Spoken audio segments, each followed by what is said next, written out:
Well, let's start talking about spaces and what are some things that affect the space within. So we're going to talk about four different things that are dealing with horizontal planes, and later on we'll see some of the vertical planes and how some things also affect that. So let's start with horizontal planes. So when we think of horizontal, hopefully we understand what horizontal versus vertical is. In this case, there's four different ones. First, the starting point is base plane. Base plane is basically just telling you where are you going to, the space being created, what is the delineating the space where you're going to be creating your future space. So this is, let's say we have our huge site, we just bought a huge lot, but then here you have, your setbacks, you have different easements, you have things that you cannot build here, you have a huge tree that you want to keep, you have another huge tree. And so after, careful consideration, you understand and you choose that you want to build your site here. And so basically you're telling everyone up to here is where my space is going to be. My space is not going to be anything beyond this sort of standard base plane. And so that's why when you think of it, this is your starting point, your base plane. Sorry, that lines went really crazy. And then you have basically, you're going to be playing with the same idea of the base plane, but now you're going to have something elevated or underground. So above ground or below ground. Those are just simple ways of looking at it. And then you have your overhead. And overhead is simply your ceiling. So you have your base plane, which is your floor in a way. And then you have your overhead, which is your ceiling. And in between, you have these different base planes, which are elevated or perhaps depressed or underground. So now you have this as the ways that you can start playing with space. I recommend that you look into your books as it really dives into these topics a lot more. So let's start looking into some of them, and hopefully we can see them being used practically. So in this one, which one do you think it is? Above ground, underground? Is it recess, depressed, or overhead? Hopefully you've answered that it's above ground. So this is recess. So this is elevated base plane. This is this one, and you can see how there's some stairs leading you to this top. So this temple is sort of being seated in this base, in this elevated area. And why do you think that happens? Most likely temples and government agencies, they all had this sort of elevated idea of space because it gives this sense of power, of authority. When it comes to temples, maybe even allowing you to imagine that you're about to go from to your normal state to a higher place, to you're about to go with someone that's above yourself. So in this case it's elevated, and in this case there's another example of elevated, and this is a great cultural center by Alvar Aalto, great architect. And here we can see that we've had the example of a library, and in this case the architect used what was already there, which was bookshelves. You can see this, but sort of used that as a desk for people studying or reading or whatever. But it's interesting that now these two spaces are communicating with each other. So people here most likely have a depth of field, depth of vision of people sitting down here. They can also see the people above. So even though they're separate, they're communicating with each other. So it becomes a very interesting idea. If we look at it in a section, most likely it's something like this, and most likely something like this, and then like this, and then here's your thing. And then so people are standing here, and then also people standing here, and they can see each other. So hopefully you can imagine that this is a lot more interesting versus it would have been just like this, people here and here.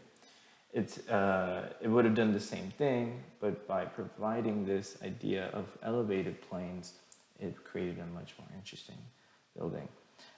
Interesting things that I've noticed, I see these columns going through the bookshelves. I find that interesting. I also see this sort of jacket almost falling, so I wonder if things actually fall between these two things. So that's another example of how they're communicating with each other. So this one, what do you think it is? Elevated, recess, or overhead? Hopefully we answered overhead, and in this case, this is a tensile structure, dance pavilion, done in 1957 in Germany by this great architect called Frei Otto. Frei Otto passed away 2015, and it was the first architect to receive the Pritzker Prize after he died. So, but this was one of the first structures that really made him stand out, and so this is an overhead, so we talked about sort of what's above, overhead, above your head.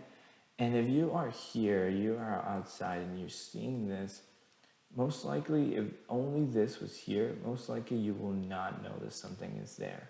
But because this tensile structure is creating this space, it's basically telling you something is under here. So even if you don't know what it is, your eyes are sort of already creating or guiding you into telling you there's a space there.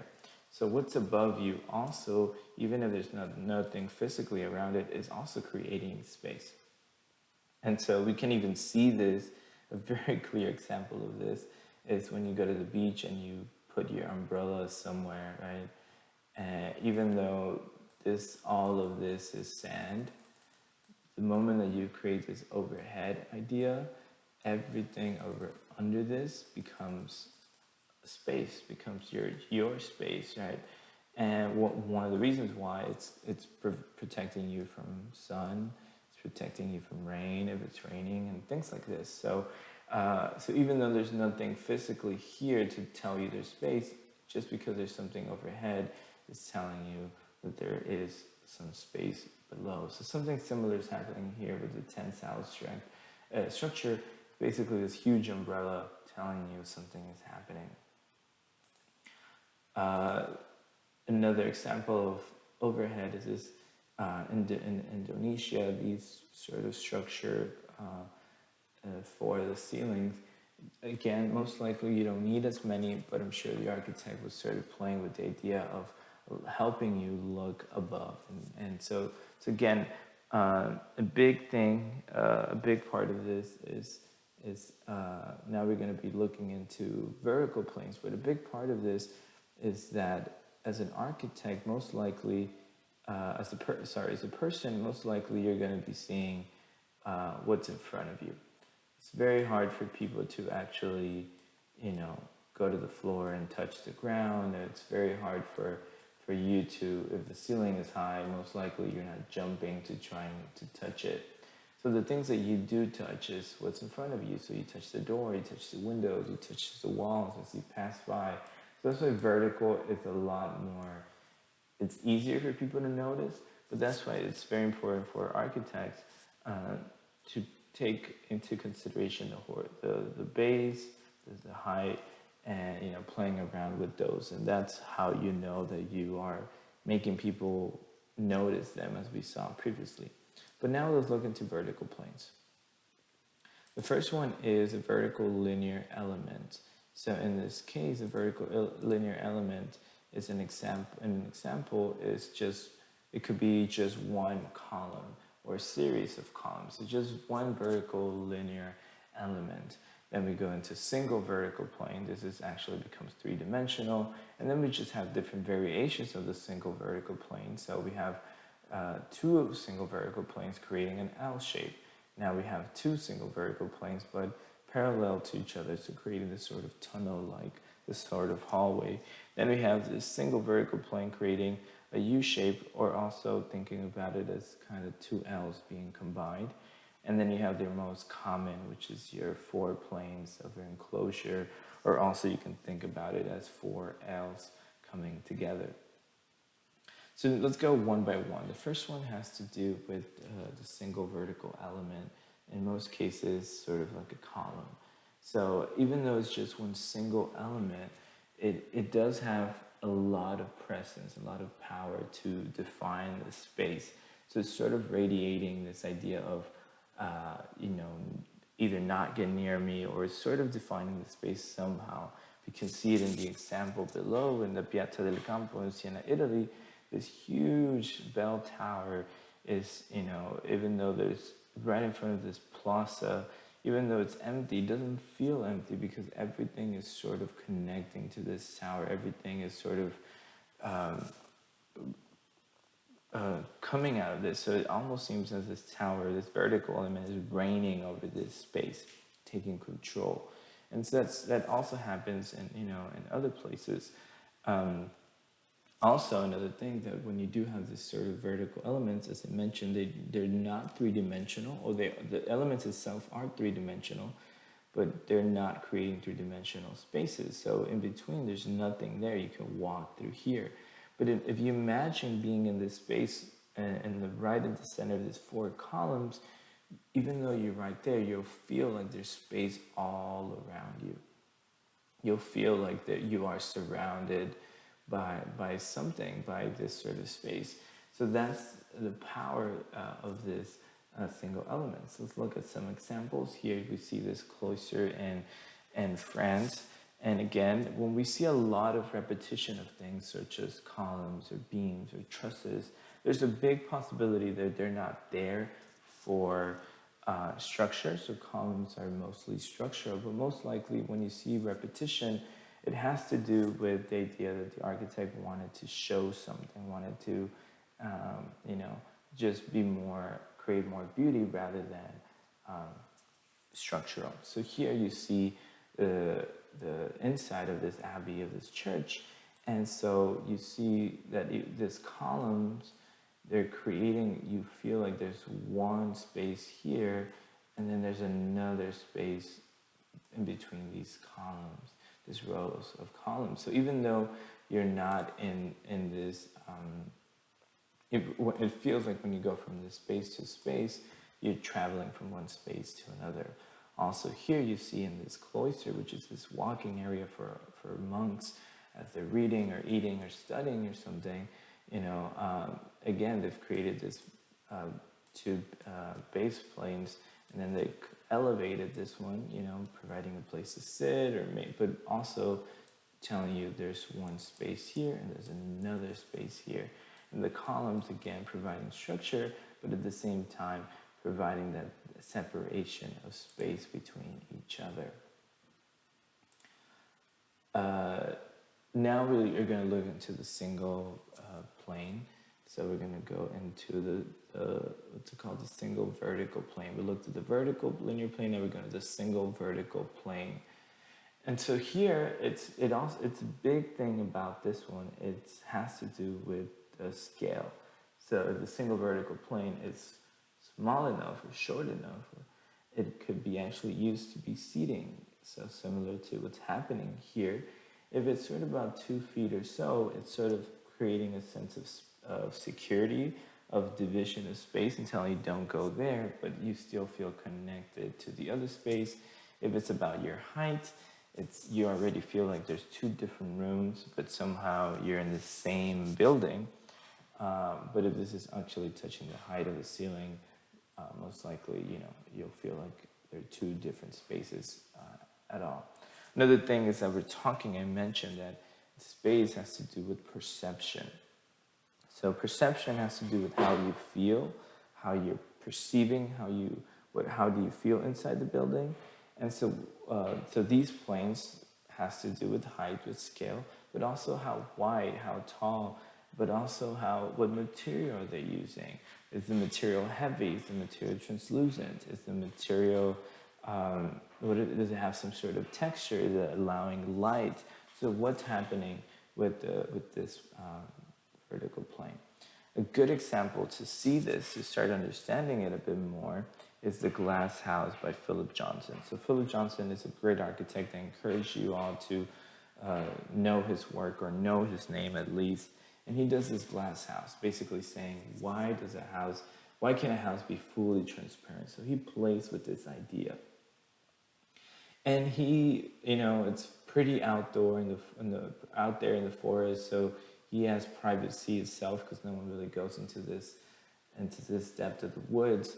But inside, you can see that even inside is not really divided by a lot of walls or a lot of three-dimensional objects. He creates several things that are defining space. So this one is defining the space. Also, this huge cylinder shape is defining the space here, and also this three-dimensional plane is also dividing the space between. But as you can tell, they're not really touching the ceiling. You still feel like it's part of the same space, so you just kind of walk around it.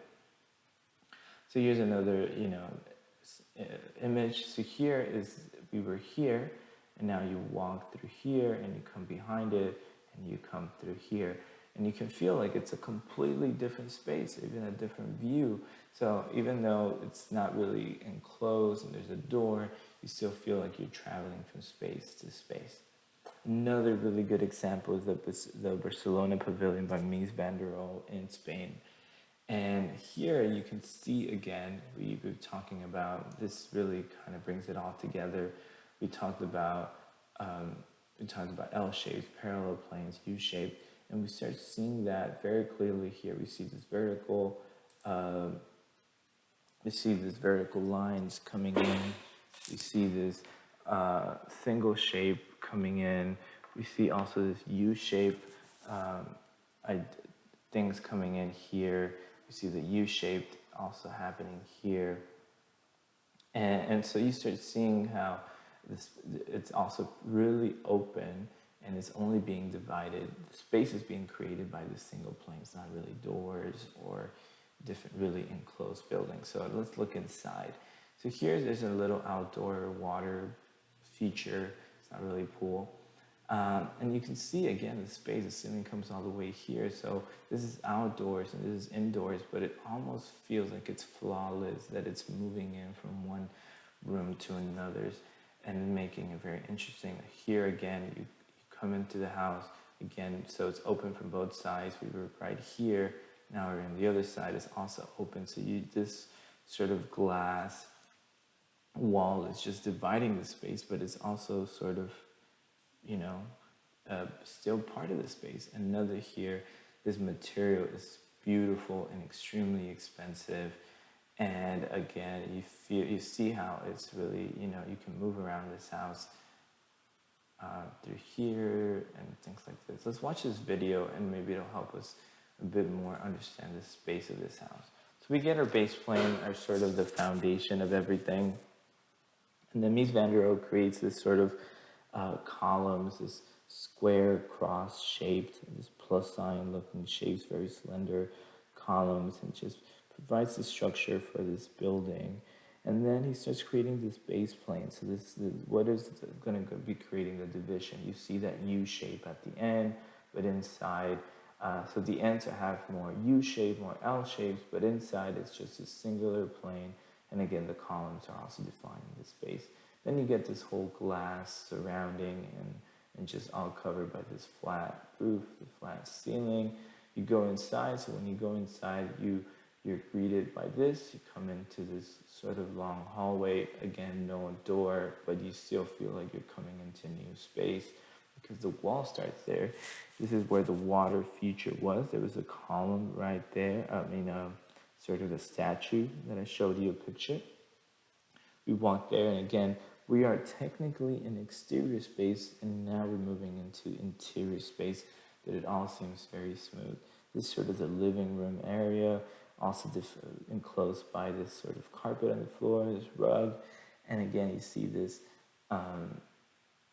this open space and these walls, these vertical planes, just also defining. You go outside, another water feature, really beautiful, and there's some seating area, and that you can enjoy in a pretty nice chill day in Barcelona, Spain. And maybe you can't notice too much, but this is actually elevated. There's some stairs there at the end, and it's really showing you how, even before you get into this building, you're walking up the stairs, and it's already changing your perspective of you're about to go into a whole new space.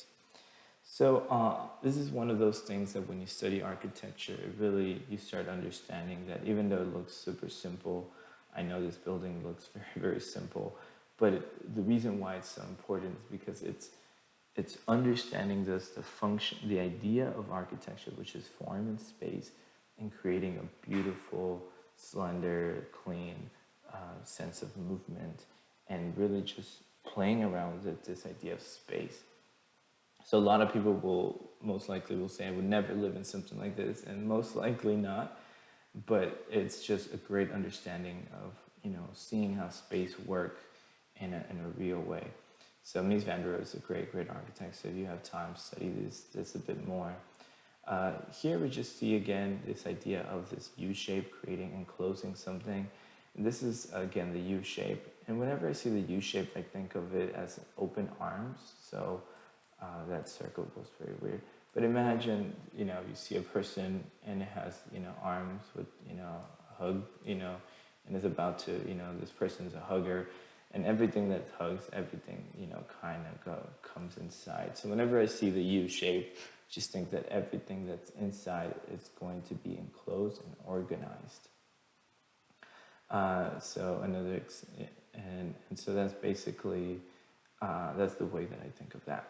So I'm going to be talking about openings and spaces, openings in space.